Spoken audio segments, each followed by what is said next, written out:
de sermones, de mensajes, con el lema de nuestro 58 aniversario.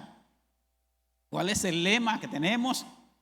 Unidos para proclamar su gloria.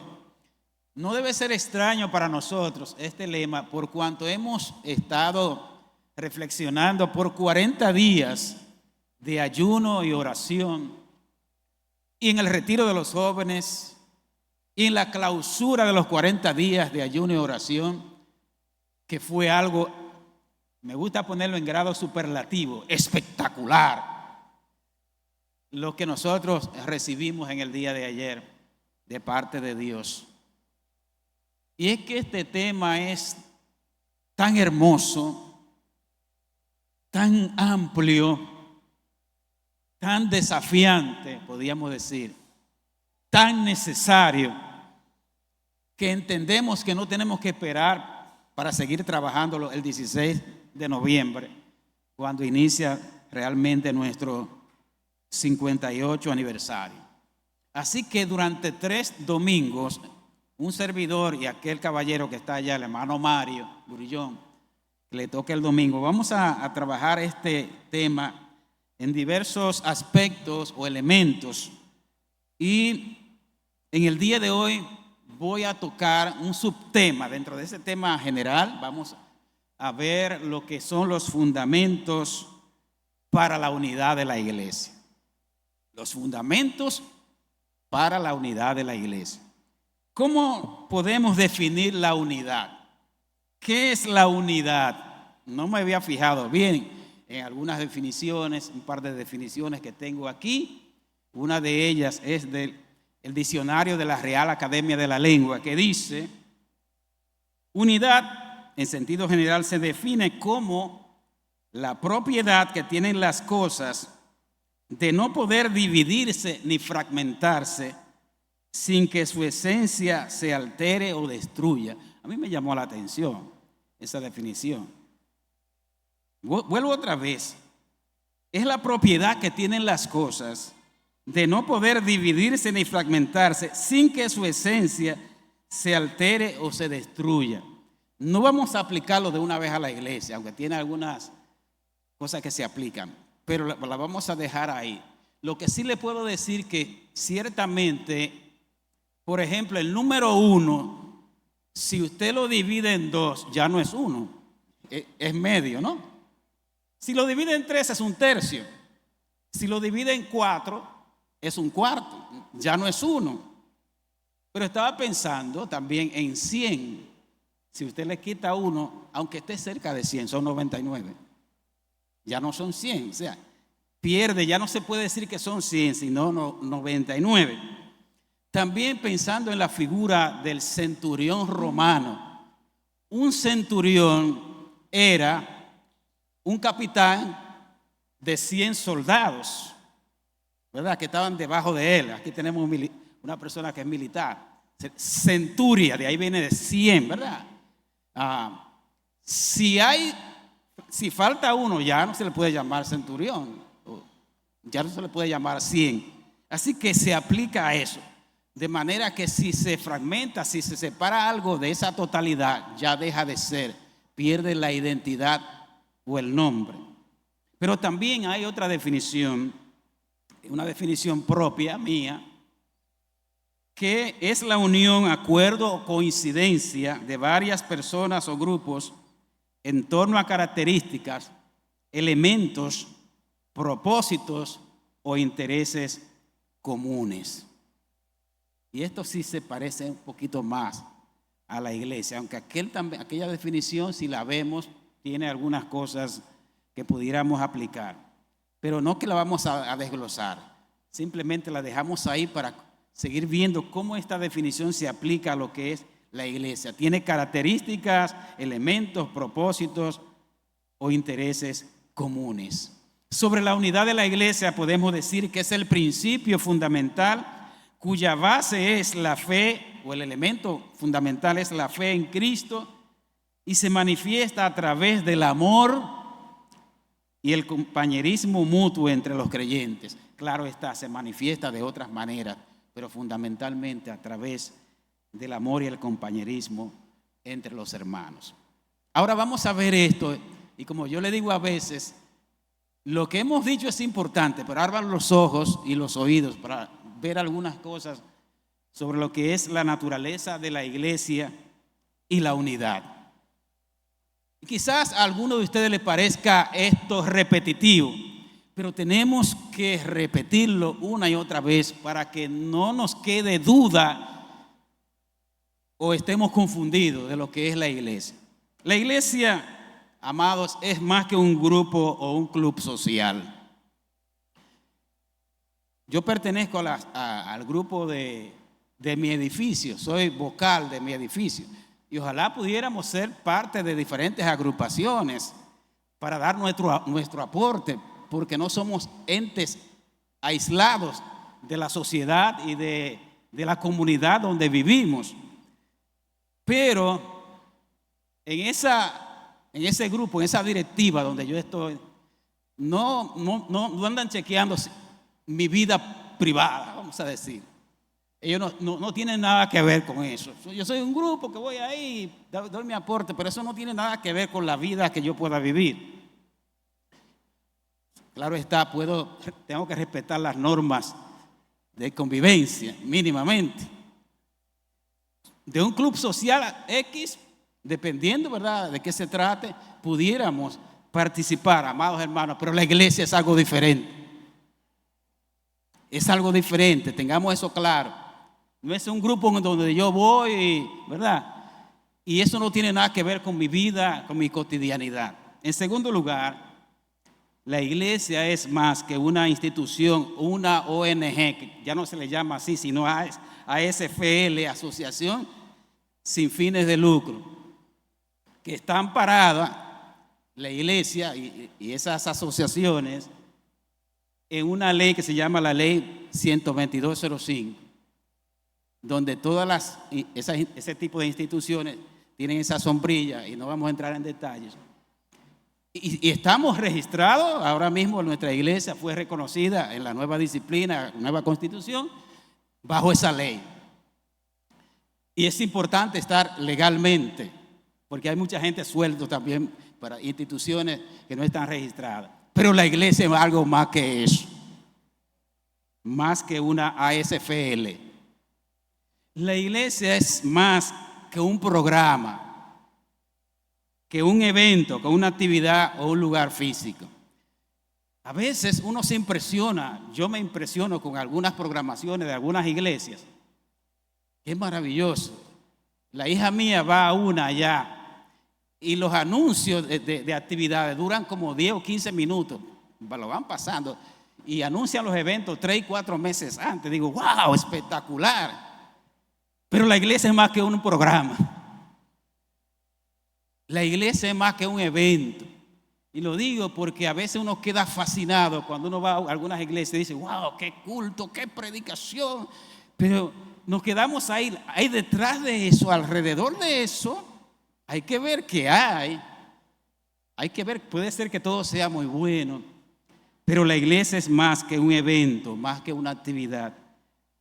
Y más que un lugar físico, que el templo. Que a veces confundimos el templo con la iglesia. El templo es el lugar físico que Dios nos ha provisto para que adoremos a Dios en ese lugar. Y que no, por cierto, no adoramos a Dios en el templo nada más. Somos adoradores andantes, ¿verdad? Donde quiera que nosotros estemos. Entonces, la iglesia es algo más que el templo, el lugar geográfico donde nos reunimos. La iglesia sigue siendo iglesia cuando usted salga por esa puerta en un rato. Usted es la iglesia, somos la iglesia. Amén. Y ahora recogiendo, la iglesia esta es una definición larga, no la vamos a desglosar del todo. Es un organismo vivo, creada por el mismo Cristo cuando dijo sobre esta roca edificaré mi iglesia, no mi iglesia, la mía, la de Él, la de Cristo.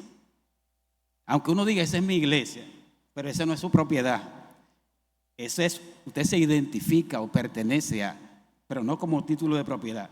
Formada por aquellos que han sido redimidos, atención, por su sangre, nacidos de nuevo, hechos sus hijos de todas las naciones, pueblos, linajes y razas. Y luego vamos a hablar en otro mensaje de la dimensión y el alcance de la iglesia, aunque incluye cada uno de nosotros y cada iglesia local, y añadidas por él a su pueblo, a su iglesia, y cuyo propósito es adorar a Dios, vivir en compañerismo cristiano, servir y hacer discípulos.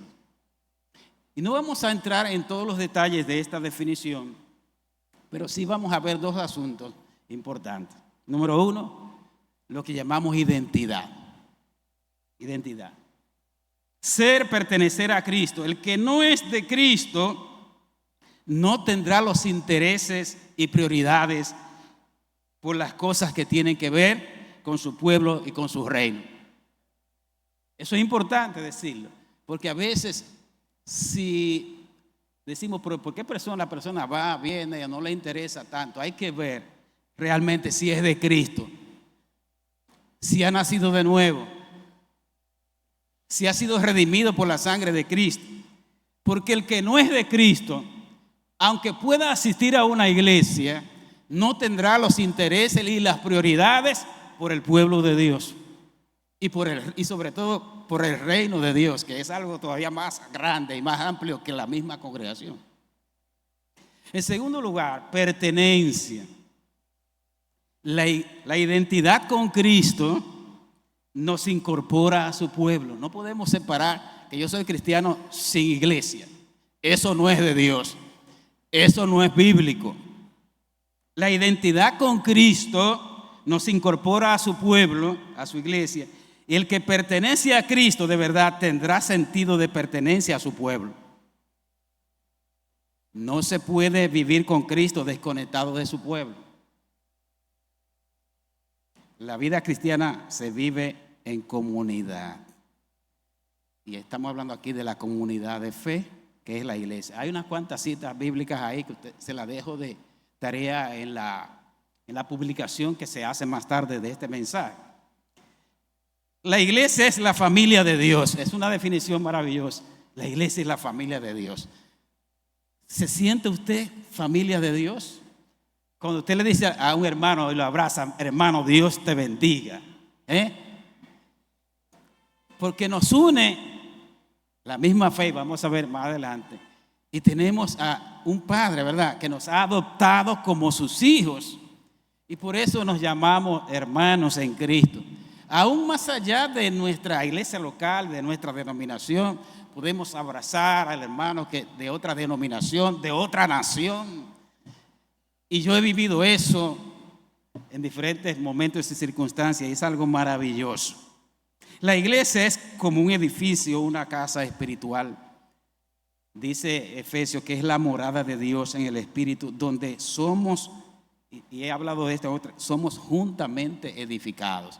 No es que usted se edifica por un lado y el otro se edifica. Somos también, Dios ha provisto la iglesia para que seamos juntamente edificados. Dice en el libro de Efesios, el capítulo 2.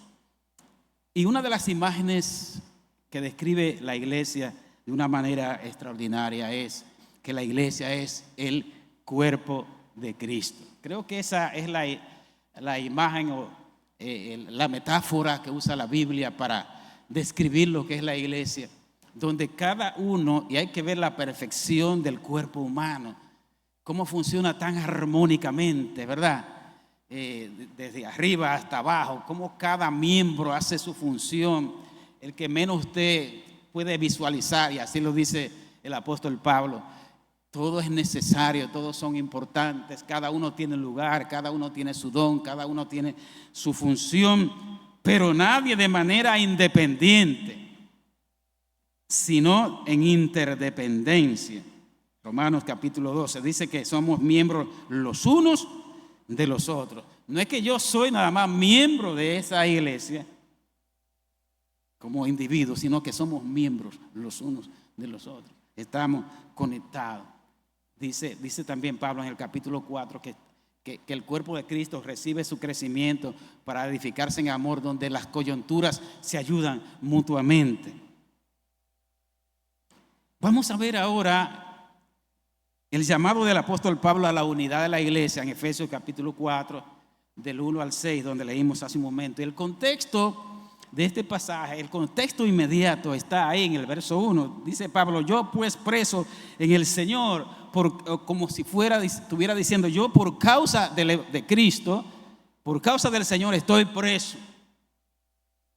Pero no lo dice de una manera quejosa, ni con amargura. Él lo dice con una satisfacción de que por causa de Cristo él está preso. En otra parte él dice: soy embajador en cadena. Hermano, esto me ha impactado a mí. ¿Cuántas veces yo había leído eso y no me había fijado en el significado? ¿Usted ha visto un embajador en cadenas preso? No lo ha visto. Pero Pablo se considera un embajador en cadenas. Un embajador representa a un país, a un al presidente, si ustedes quieren, a una nación en otra. Y Pablo dice en varios lugares que nosotros, los hijos de Dios, somos embajadores de Cristo, que llevamos un mensaje, el mensaje de la reconciliación, y representamos a Cristo de una manera u otra para llevar ese mensaje, para anunciar las virtudes de aquel que nos llamó de las tinieblas a su luz admirable. Y Pablo dice, hermanos, que él es embajador en cadena. El hecho de que él esté en cadena no le impide ser embajador. Él dice en otra parte que la palabra de Dios no está presa. Es decir, que esas cadenas, esa prisión de Pablo no le privó de seguir siendo embajador en cadenas, embajador de Cristo. Y así lo hizo. El motivo, la razón del llamado: os ruego que andéis como es digno. Ayer se hablaba mucho de esto. O a la altura de la vocación con que fuisteis llamados. Esta vocación, este llamado que el Señor nos ha hecho, implica una vida de santidad y de obediencia, siempre imitando a Cristo. Se hacía alusión ayer a Filipenses 1:27, que dice: solamente que os comportéis como es digno del Evangelio, para que cuando yo vaya a ustedes pueda evidenciar, darme cuenta que estáis firmes, unánimes, combatiendo por la fe del Evangelio. Y en otro lugar también Pablo habla de que nosotros tenemos un llamado, una vocación muy grande, y tenemos que, si se puede decir así, dignificarla en el sentido de vivir a la altura que eso implica. Hay algunas condiciones que Pablo presenta. Yo digo algunas, no significa que sean exclusivas, como requisitos para la unidad. Dice: con toda humildad y mansedumbre. Con toda humildad y mansedumbre. Y dice, no dice solamente con humildad y mansedumbre. No han notado eso, sino con toda. Lo que significa que la unidad va a requerir un chin más. Va a requerir que sea con toda humildad y mansedumbre al nivel más alto, para poder que eso pueda ayudarnos en lo que viene. Nos permite, si estamos en humildad y mansedumbre, no tenemos tiempo para definir ahora la humildad y la mansedumbre. Ustedes tienen ya una idea. Solamente recordar que hubo uno que dijo: aprendan de mí, que soy manso y humilde de corazón. Nuestro Señor Jesucristo. Eso nos va a permitir a soportar, y esta es la parte más complicada, a soportar con paciencia. Hay una parte que dice que con longanimidad, que significa largura de ánimo, o sea, paciencia. Unos a otros, soportarnos unos a otros en amor. Y esto pudiéramos desglosarlo bastante. ¿Qué significa soportarse? ¿Qué es lo que yo voy a soportar del otro? Pudiéramos ampliar, hermano, no tengo quizá todo el tiempo esta mañana, pero en las próximas sesiones el Señor nos va a ayudar a explicarlo un poquito más, porque no va a significar de ninguna manera que el pecado, apoyar el pecado del otro, aplaudir, no significa eso, sino que podamos ser un poquito empáticos, indulgentes con el otro que tiene sus debilidades, pero yo tengo las mías también. Queremos que la gente, que el asunto venga de allá para acá, pero tiene que ir de allá, de aquí para allá. Tenemos que aprender a tener esa longanimidad para poder aceptar que el otro no es perfecto, que debemos ayudarnos los unos a los otros, orar los unos por los otros. Y Pablo habla en Gálatas 6, y lo pueden leer en su casa, de cómo inclusive si usted encuentra a un hermano, una falta de un hermano, y si usted puede con madurez ayudarlo, corregirlo, hágalo, pero no vayas pensando que tú estás por encima o eres mejor que él, porque tú también puedes ser tentado. Ahí hay mucho material para ver. Esos pasajes son riquísimos. Y el amor es el ingrediente principal y el vínculo perfecto que es capaz de soportar, de perdonar, de ser empático y no pensar de manera egoísta. Y aquí sí le voy a leer a lo que dice Filipenses capítulo 2, del 1 al 4. Dice el apóstol Pablo, escribiéndole a los hermanos de Filipos: por tanto, si hay alguna consolación en Cristo, si algún consuelo de amor, miren la lista, si alguna comunión del Espíritu, si algún afecto entrañable, si alguna misericordia, miren la lista, que todavía falta algo más, completen mi gozo. Estoy contento con todo lo anterior, pero completen mi gozo sintiendo lo mismo, teniendo el mismo amor, unánimes, sintiendo una misma cosa. Todo eso tiene su explicación y lo veremos en su momento. Pero nada hagáis por contienda o por vanagloria, antes bien con humildad. Aquí está el ingrediente: estimándonos cada uno a los demás como superiores al mismo. Tú orabas por eso, Yulisa, ayer. No mirando cada uno por lo suyo propio, sino también por los de los otros. Hay que ser un poquito más empático y ponernos en lugar del otro. Y no quiero dejar pasar una experiencia de ayer reciente con una niña ya en mejoramiento social que tenía su cabeza metida en sus brazos. Mi esposa Sandra estaba a su lado y digo, se está durmiendo la niña. Pero después la vi un poquito triste, como si tuviera, ella como que tiene cierta tendencia depresiva la niña, por circunstancias, ¿no? Y entonces yo le pregunté, creo que ella me dijo, lo que pasa es que en su casa con las inundaciones, las cosas, la cama se le mojó y tienen 3 días sin dormir. Yo la veía como una niña que se estaba durmiendo, que no le interesaba lo que estaba pasando ahí. Sin embargo, esa era su realidad. Esa era su realidad. Solamente le digo ese ejemplo porque me impactó, me enseñó muchas cosas que nosotros también debemos de aprender, debemos de tomar en cuenta. Solícitos en guardar la unidad del Espíritu en el vínculo de la paz. Amados, no tenemos la potestad de hacer o provocar la unidad. Y nos hablaba la conferencia de ayer sobre eso el pastor Rafael Pérez. Nosotros no podemos imponer la unidad, no podemos fabricar la unidad, no podemos decretar la unidad.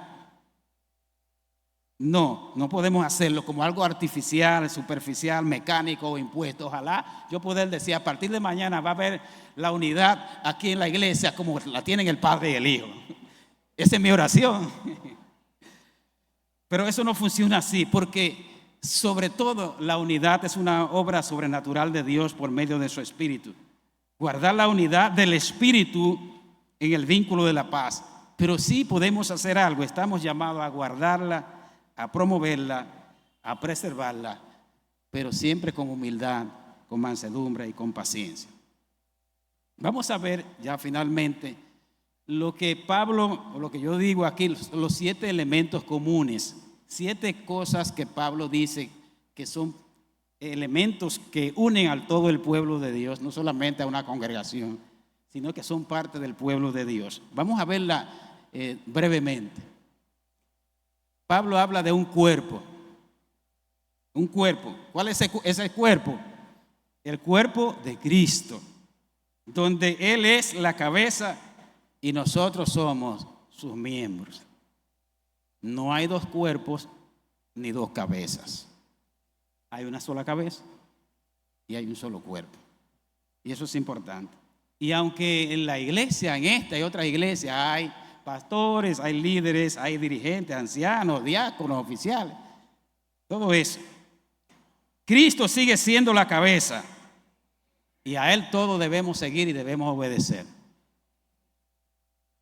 Y eso tiene expresiones diferentes, como decía hace un momento. Un espíritu con mayúscula, que es el Espíritu Santo, el Espíritu de Dios, el que convence de pecado. O sea, el Espíritu Santo tiene una función hacia el mundo y hacia dentro del pueblo de Dios. Hacia el mundo es que convence de pecado, de justicia y de juicio, pero hacia la iglesia, hacia los hijos de Dios, Él nos guía a toda verdad. Jesús lo dijo, nos recuerda, nos enseña, nos consuela, nos da dones también y nos permite manifestar y mostrar lo que es el fruto del Espíritu. Una misma esperanza. Esta es maravilloso.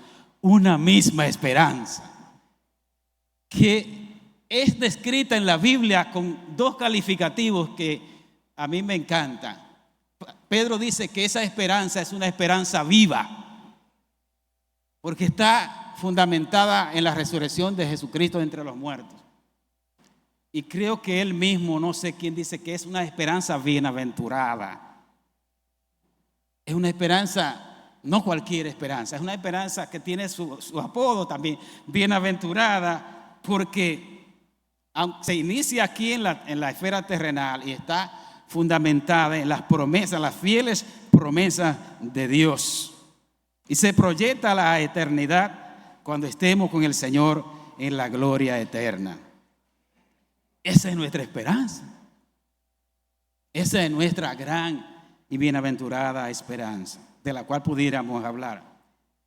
Un solo Señor, con mayúscula. No el Señor fulano de tal, que está bien, que digamos con respeto el Señor fulano de tal, sino el Señor de señores, Jesucristo, quien es nuestro amo, a quien debemos someternos y obedecernos. Y eso de Señor fue dicho en el contexto de cuando el Imperio Romano estaba gobernando el mundo, donde decirle Señor, a nadie se le podía decir Señor que no fuera, ese título estaba reservado para el emperador. De manera que era un desafío decir que había otro Señor. Sin embargo, los cristianos lo proclamaron, lo dijeron con todo lo que eso implicaba. Un solo Señor. No podemos servir a dos señores, solamente a uno. En cada lugar tiene su, ¿verdad? Debemos respetarlo, pero nunca desobedecer a nuestro Señor. Una sola fe, esa fe que está centrada en Cristo, únicamente en Cristo, no en Cristo más otra cosa, solamente en Cristo y en su obra redentora a favor nuestro, como el medio de alcanzar la salvación. Un bautismo. En ese bautismo nosotros reafirmamos nuestra fe, nuestra relación con Cristo, como un testimonio vivo de cambio y transformación que está simbolizada por lo que la muerte y resurrección, que aunque hay un símbolo todo en el bautismo, también es una realidad espiritual que se da en nosotros también. Somos resucitados a una nueva vida en Cristo y a través del bautismo entonces mostramos ese símbolo y por el cual nosotros nos unimos, nos incorporamos a su iglesia. Pablo dice, por un mismo espíritu fuimos todos bautizados en un solo cuerpo y a todos se nos dio a beber de un mismo espíritu. Y Pablo termina diciendo algo maravilloso, como para cerrar esos 7 elementos. Y un solo Dios. Pero ese solo Dios es Padre de todos lo que Él ha adoptado como sus hijos. Ya dijimos, no importando la condición, ni la raza, ni la cultura, ni la distancia que esté de nosotros. ese solo Dios que es Padre de todos, que es por todos. Ese por todos significa que está a favor de todos aquellos que le aman, de todos sus hijos, y en todos que está dentro, que habita en nosotros por medio de su Espíritu. Yo quiero que estén de pie, amados hermanos. Estamos en un mundo de tanta confusión, de tanto sincretismo e ideas, de tanta diversidad, que a veces quieren sacarnos hasta de la esencia. Hay cosas que pueden ser de forma, pero no de fondo, que quizá no cambien la esencia, pero hay tantas cosas en este mundo que nosotros no podemos perder de vista estas cosas y otras que vamos a seguir mirando, y que tenemos que entender que no somos tampoco los exclusivos, ni esta iglesia local, ni la IED, ni la bautista, ni la metodista, ni la adventista. No podemos decir que somos los únicos. Cristo tiene un pueblo, ¿verdad? Respetando cada uno su doctrina, su forma. No es cuestión aquí de comenzar a decir quién tiene la razón. En los fundamentos tenemos que tener la unidad y seguiremos hablando de eso. Es un desafío guardar la unidad, tanto en forma relacional entre nosotros como también en los fundamentos. Y tenemos ese desafío, y en la misión que también se estará hablando, unidad también hacia la misión y la visión que Dios ha establecido para su iglesia. Así que es un desafío, hermanos, que tenemos, que el Señor nos ha estado hablando a través de este tiempo y que nos seguirá hablando en el aniversario y después del aniversario, porque yo sé que si Dios ha traído este lema es porque Dios quiere seguir haciendo cosas buenas, importantes en esta congregación, que históricamente ha sido calificada como una congregación donde hay mucha fraternidad, unidad y demás. Pero estamos siendo desafiados de una iglesia post-pandémica que se va como aislando y donde cada quien se va concentrando. Y no quiero comenzar a predicar de nuevo, pero que tenemos que orar por eso y trabajar por eso. Oh Padre amado, gracias. Bendito sea.